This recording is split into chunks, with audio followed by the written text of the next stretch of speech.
Today we will have a bit of a longer reading. We're going from Mark chapter 12, 53 to verse 72. Still New Living Translation. They took Jesus to the high priest's home, where the leading priests, the elders, and the teachers of religious law had gathered. Meanwhile, Peter followed him at a distance and went right into the high priest's courtyard. There he sat with the guards, warming himself by the fire. Inside, the leading priest and the entire high council were trying to find evidence against Jesus so they could put him to death. But they couldn't find any. Many false witnesses spoke against him, but they contradicted each other. And finally, some men stood up and gave this false testimony. We heard him say, "I will destroy this temple made with human hands, and in 3 days I will build another made without human hands." But even then, they didn't get their story straight. Then the high priest stood up before the others and asked Jesus, "Well, aren't you going to answer these charges? What do you have to say for yourself?" But Jesus was silent and made no reply. Then the high priest asked him, "Are you the Messiah, the Son of the Blessed One?" Jesus said, "I am. And you will see the Son of Man seated in the place of power at God's right hand and coming on the clouds of heaven."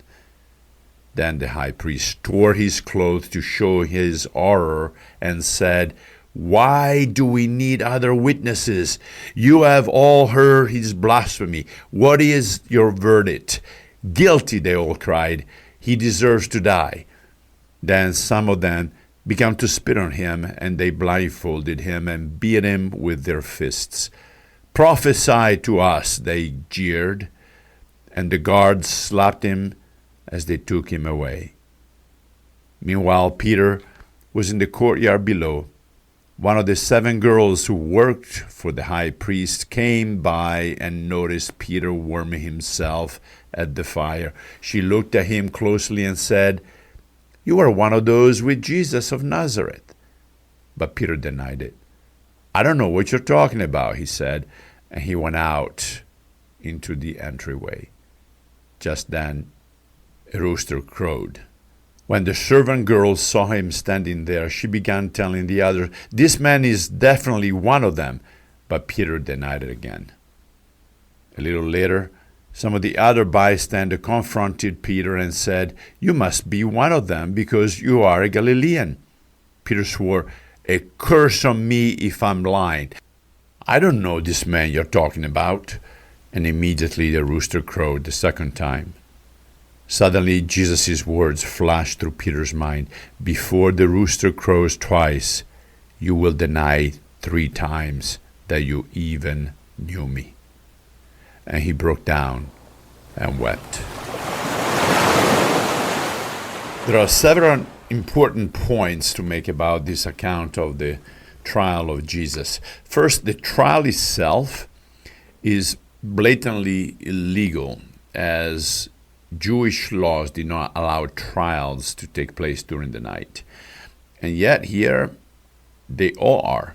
Priests, scribe, elders, Sanhedrin, coming together with burning determination to put Jesus to death. Since they have no truthful testimonies, they resort to false witnesses.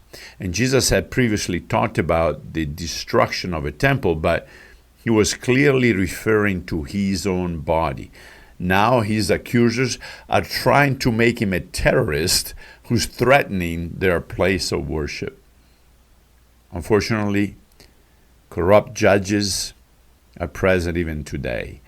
How terrible to live in a society where the rule of law is skewed because judges cannot be trusted.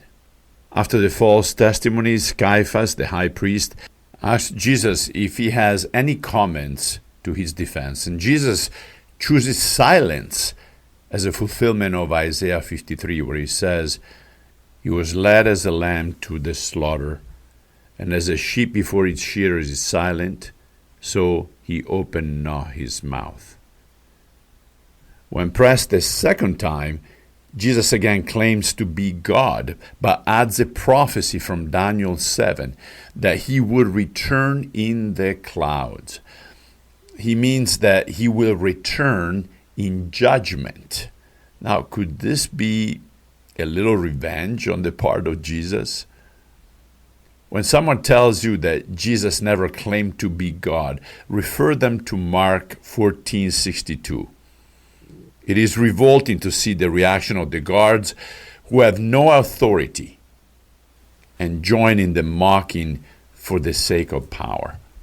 How could Jesus bear so much humiliation for you and for me?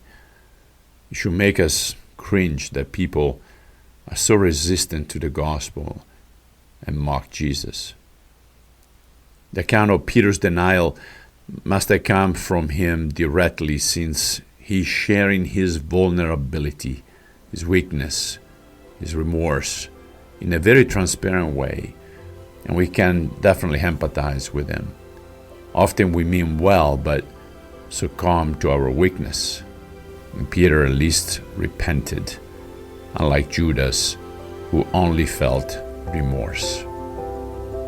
Reflection. The next time you're overcome with temptation, remember the humiliation he suffered so that you and I could be set free. I leave you quietly today.